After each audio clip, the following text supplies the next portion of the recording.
Let's go over where you should be in the research project for dual enrollment right now and what is coming due.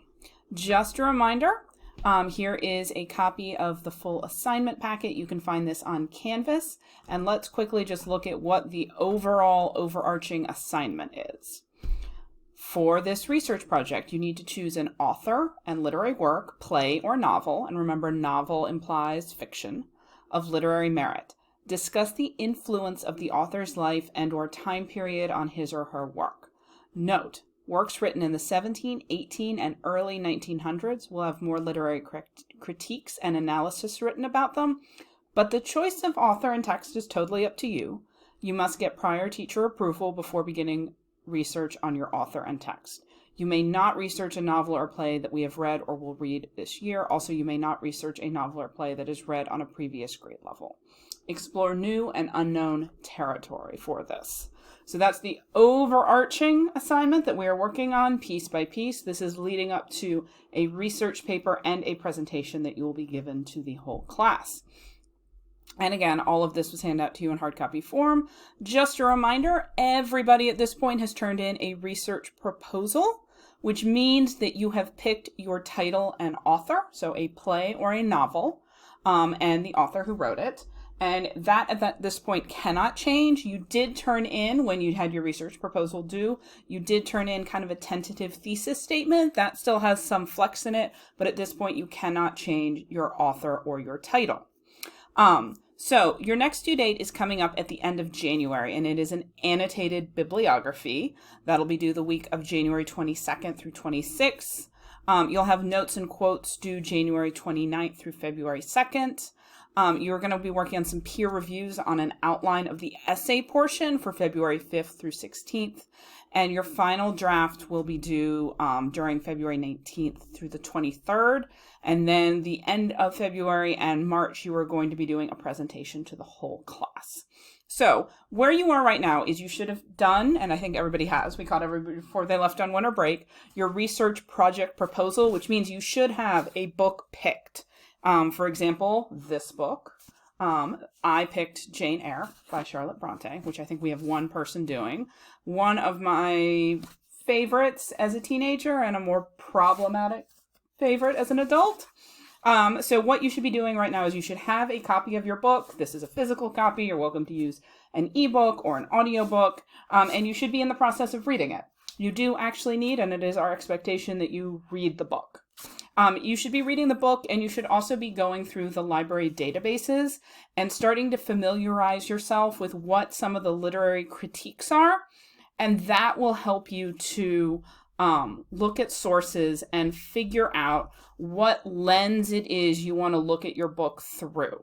I'll go back over how to access the library databases at the end of this video, and I will also be explaining a little more about lenses here in a second, because it doesn't use it in the title, but lens is like the fancy English department word for how you look at and examine a book. So everybody should be, I am rereading Jane Eyre, so I am about halfway, a little over halfway through. If you've read it, the big twist has happened already in my reading. You should be reading your book. I know some of you have already read your books, and you should be reading some of the scholarly articles you are finding through the library databases, and you should be taking notes to prepare for turning in that annotated bibliography. You will, if you're doing this project well and thoughtfully, you will be looking at more sources than actually get turned in on your annotated bibliography, because some of your sources are not going to apply to the aspect of your book that you're looking at. This project requires that you look at your book in a layered manner. You need to read the book and understand literally what's happening in it. Who are the characters? What are the plot moments? What type of narration or narrative type do we have? What's our plot structure? Are we chronological? Are we moving backwards and forwards in time? But you are also going to have to look at the book on a deeper analytical level through a particular lens. Now, in that description of the full assignment, we talked about, and a lot of you kind of picked, and you're not locked into this. You're locked into your book, but you're not locked into your thesis. A lot of you picked kind of like looking at it more through the author's life or looking at it more through the author's time period. There's obviously some overlap over there, but you're going to be picking a lens to look at this through. So as you read, you want to be narrowing down what you're going to focus on, because I could write many, many different types of papers about this book, Jane Eyre. And the book that you're reading, you could probably focus on many, many different aspects. And if you're reading an older book, you will have access to tons of people who've built their careers around examining a particular book from a particular lens.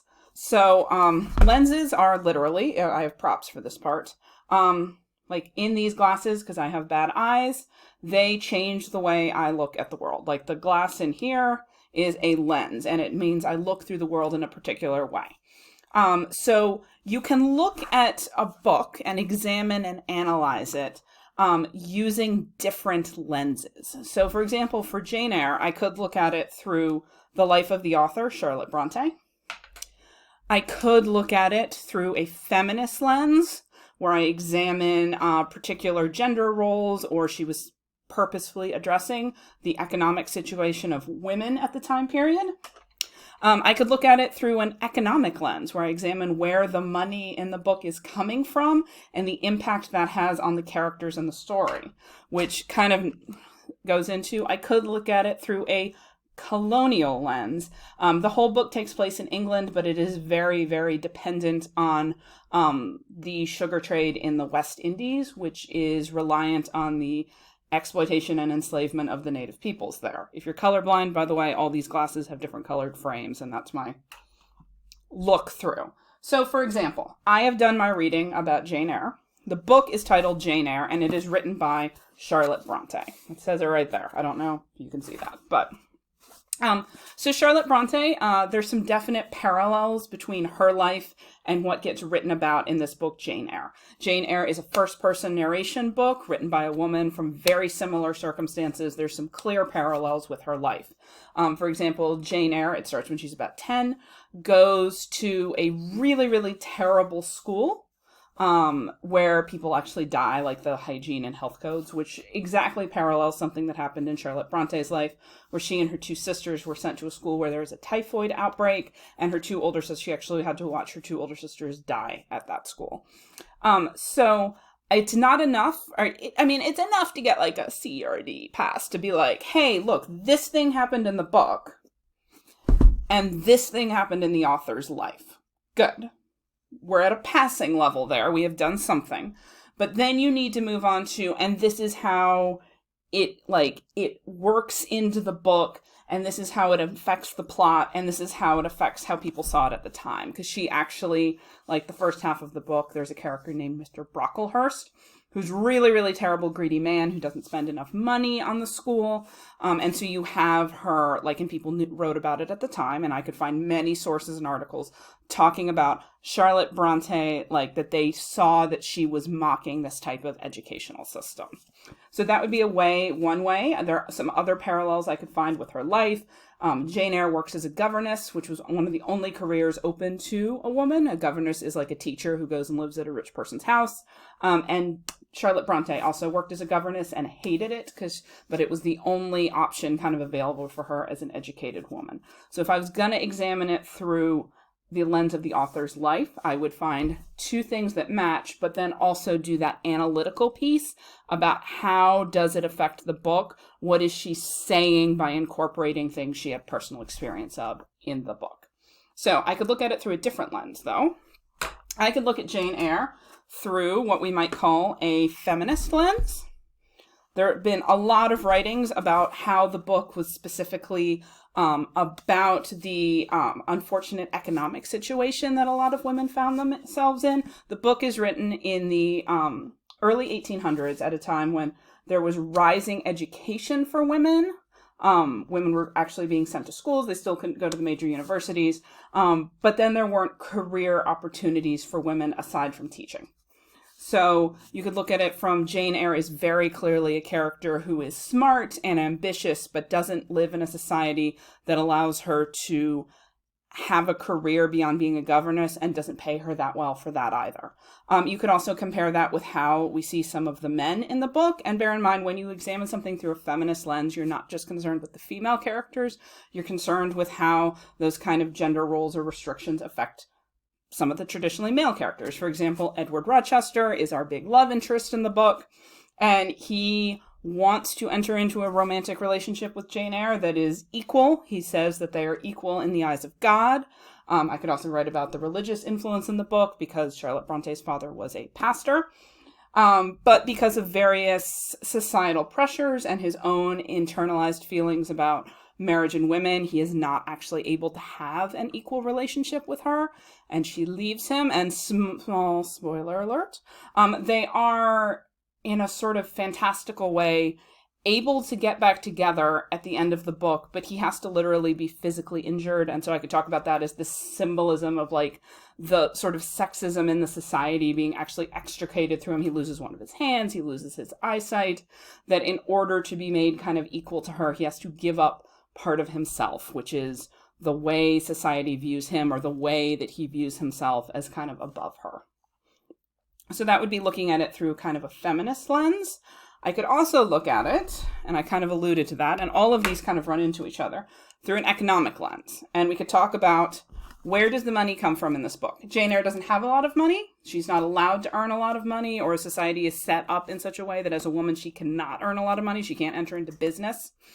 But there is a lot of money in this book. She goes to work at Thornfield Hall for the Rochester family, and they are new money. New money meaning that his father earned the money. They're not titled aristocracy, and they earned all their money through the sugar trade in what they call the West Indies, which relied on the exploitation and enslavement of the native people in the West Indies. And we have one character in the book who is actually biracial, but a person sort of color. Her name is Bertha, and she is spoken about and described when we see her as demonic and terrible, and she's seen as this source of anger. There's actually there are some really interesting explorations of her character and how she kind of, which I'll get into in the colonial part. But in terms of economics, like all the money, when she shows up at Thornfield Hall and it's this beautiful new build house, everything got paid for through the sugar trade.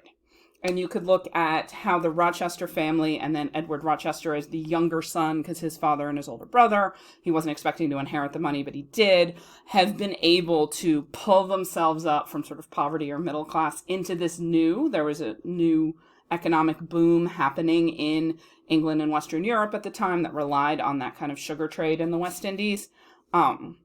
And how they have been able to pull themselves up. And certainly the whole book is set in England, and this leads us into our last lens to look at this through, the plot couldn't happen without us learning the background information and learning more as we go about the Rochester family and where their money comes from.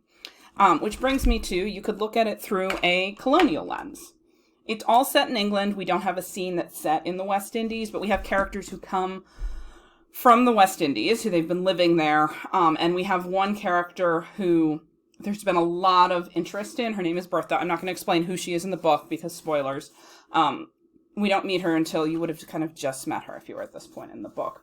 But she is this, some people have sort of re-examined her character to describe her as this sort of example of female rage, or the suppressed, like that she's this sort of doppelganger for Jane, where Jane has to be restrained and appropriate. Bertha is able to be very like visceral and actually she physically attacks people. But also there's a way that as the like non-white character in the book and the representative of what Rochester has brought back from the West Indies, that she is really sort of demonized and spoken about in very, very degrading terms. And again, you have that economic factor coming in of where did all the money come?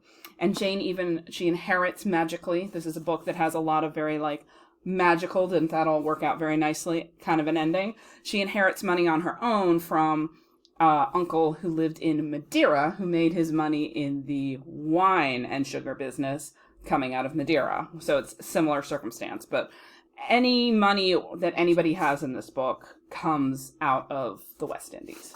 So those are all different ways I could explore the book.